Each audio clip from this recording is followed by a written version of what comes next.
आध्यात्मिक ज्ञान गंगा में आप सभी का हार्दिक स्वागत है। कार्तिक का महीना चल रहा है और इस कार्तिक के महीने में सभी माताएं बहनें तुलसी माता की पूजा करती हैं, प्रतिदिन स्नान करती हैं, उनको नियमित जल चढ़ाती हैं। और इसी पूजा के दौरान एक और विशेष कार्यक्रम तुलसी माता के लिए किया जाता है कि उनका विवाह कार्तिक मास में ही किया जाता है। तो आइए हम जानते हैं कि तुलसी का विवाह कार्तिक मास में कब किया जाता है और विवाह का शुभ मुहूर्त क्या है और कैसे करते हैं तुलसी का विवाह। इन सभी की जानकारी आज हम प्राप्त करेंगे इस वीडियो के जरिए। तो जितनी माताएं बहनें पूजा करती हैं वो इस वीडियो को ज़रूर देखें ताकि आप तुलसी विवाह करने में कोई भूल ना करें, कोई गलती ना करें। प्रतिवर्ष कार्तिक माह में देव उठनी एकादशी के अगले दिन द्वादशी तिथि पर भगवान विष्णु और तुलसी जी का विवाह किया जाता है और हिंदू धर्म में इसे बहुत ही महत्वपूर्ण पर्व के रूप में मनाया जाता है। हिंदू धर्म में तुलसी विवाह के साथ ही मांगलिक कार्यों व शादी विवाह का प्रारंभ भी होता है। इस दिन मंदिरों व घरों में लोग विधि विधान के साथ माता तुलसी व भगवान विष्णु का विवाह करते हैं। श्रावण मास में देवशयनी एकादशी के दिन भगवान विष्णु 4 माह के लिए योग निद्रा में चले जाते हैं और पुनः कार्तिक मास में देव उठनी एकादशी के दिन भगवान विष्णु निद्रा से जागते हैं। इन 4 माह में हिंदू धर्म में शादी विवाह जैसे मांगलिक कार्य नहीं किए जाते हैं। माने भगवान विष्णु के देवशयनी एकादशी से लेकर के देव उठनी एकादशी के बीच 4 मास के भीतर कोई भी शादी विवाह और शुभ कार्य नहीं किए जाते हैं। इसका प्रारंभ तुलसी विवाह के साथ ही होती है जो कि देव उठनी एकादशी के दिन या फिर द्वादशी तिथि के दिन किया जाता है।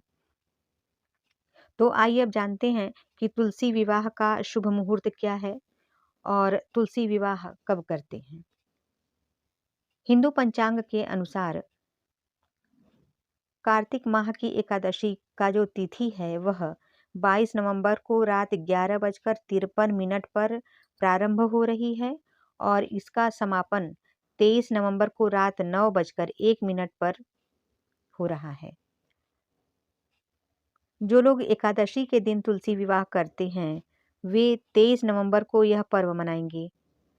वहीं पर द्वादशी तिथि 23 नवंबर को रात 9:01 पर शुरू होगी और 24 नवंबर को शाम 7:06 पर समाप्त होगी। ऐसे में जो द्वादशी तिथि को तुलसी का विवाह करते हैं वे 24 नवंबर को द्वादशी के दिन भी तुलसी विवाह कर सकते हैं। तो आइए अब जानते हैं कि तुलसी विवाह का शुभ मुहूर्त क्या है। तो 24 नवंबर को तुलसी विवाह के लिए शुभ मुहूर्त सुबह 11:43 से लेकर के दोपहर 12:26 तक रहेगा। इसके अलावा दोपहर 1:54 से लेकर दोपहर 2:38 तक शुभ मुहूर्त है और यह तुलसी विवाह के लिए बहुत ही शुभ मुहूर्त माना गया है।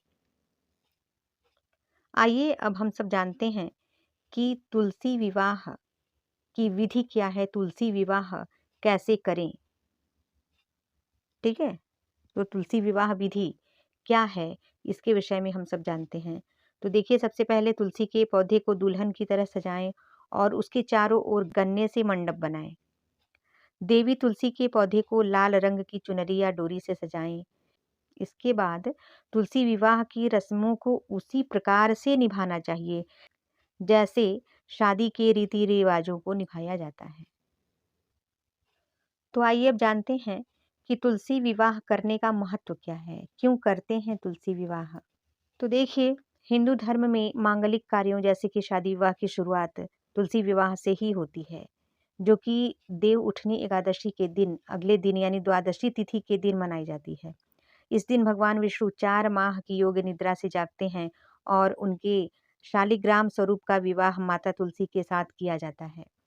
कहते हैं कि तुलसी विवाह करने से दाम्पत्य जीवन में खुशहाली और घर में सुख समृद्धि आती है। जिन लोगों के घर में कन्या नहीं होती, वह अगर तुलसी विवाह के दिन माता तुलसी का कन्यादान करते हैं, तो उन्हें पुण्य फल प्राप्त होता है।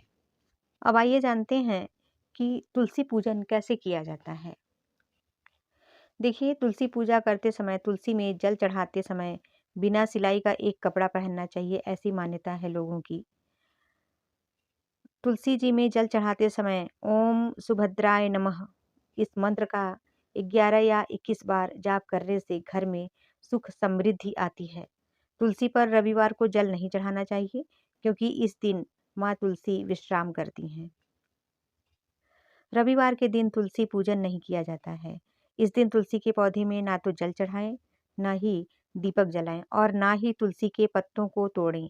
ऐसा करना अशुभ माना गया है। सौभाग्य के लिए पवित्र तुलसी या तुलसी उपहार के रूप में दी जा सकती है। किसी को तुलसी का पौधा उपहार में देना यह दिखाने का एक शानदार तरीका है कि आप उनके स्वास्थ्य और कल्याण की परवाह करते हैं। चिंता या तनाव से ग्रस्त किसी व्यक्ति को तुलसी की टहनियाँ देने से उनकी चिंताएं कम हो जाती हैं। तुलसी को जल देते समय ओम के मंत्र का 11 या 21 बार जाप करना चाहिए। तुलसी का पत्ता तोड़ते समय ओम सुभद्राय नमः, मातस्तुलसी गोविंद हृदयानंदकारिणी नारायणस्य पूजार्थम चिनोमि त्वाम नमोस्तुते, इन मंत्रों का जप करना चाहिए। तुलसी के पौधे को हमेशा उत्तर और उत्तर पूर्व दिशा में रखना चाहिए, क्योंकि यह पानी की दिशा है जो नकारात्मक ऊर्जा को नष्ट करने में सहायक होती है। वास्तु शास्त्र के अनुसार तुलसी को घर की पूर्व दिशा में रखना चाहिए। यह वैज्ञानिक दृष्टि से भी आवश्यक है, क्योंकि तुलसी को पर्याप्त सूर्य की रोशनी की आवश्यकता होती है। तुलसी एक पवित्र पौधा है, इसलिए आपको इसके साथ वैसा ही व्यवहार करना चाहिए जैसा उचित हो। सुनिश्चित करें कि इसके पास कोई झाड़ू, कूड़ेदान या जूता चप्पल ना हो। तुलसी के पौधे को ऐसे स्थान पर लगाना चाहिए जहां पूरी तरह से स्वच्छता हो, कूड़ा करकट ना हो, झाड़ू इत्यादि ना रखे जाएं और जहां पर जूता चप्पल ना उतारा जाए। एक चीज़ का और ध्यान रखना चाहिए कि जहां पर कपड़े आप फैलाएं, तो उन कपड़ों का पानी तुलसी के पौधे पर नहीं गिरना चाहिए। आप तुलसी का जितना सम्मान करेंगे, तुलसी आपके घर में सुख समृद्धि को बढ़ावा देंगी, उतना ही माता तुलसी आपके घर को खुशहाली से भर देंगी, सुख संपत्ति से भर देंगी। तो उम्मीद है कि ये वीडियो आपको पसंद आया होगा। ऐसी ही ज्ञानवर्धक वीडियो को देखने के लिए आप मेरे चैनल को सब्सक्राइब करें, साथ में बेल आइकन को भी प्रेस करें और कमेंट में जय माता दी ज़रूर लिखें। तुलसी माता आपकी सभी मनोकामनाएं पूर्ण करेंगी। जय माता दी।